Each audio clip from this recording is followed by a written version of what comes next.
রাশিয়ার এক নাট্যকার ও এক নাট্য পরিচালককে সন্ত্রাসবাদ সমর্থনের অভিযোগে দোষী সাব্যস্ত করেছেন মস্কোর সামরিক আদালত।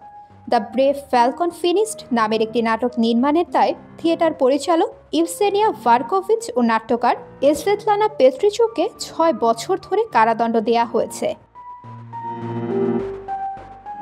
কারাদণ্ডের পাশাপাশি ওই দুই নারীকে সব ধরনের ওয়েবসাইট পরিচালনা থেকে নিষিদ্ধ করা হয়েছে।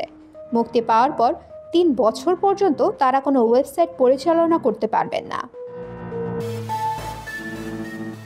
রুশ সংবাদ সংস্থা আরবিসির তথ্য অনুযায়ী ২০২৩ সালের মে মাসের পর থেকে তারা পুলিশি হেফাজতে আছেন।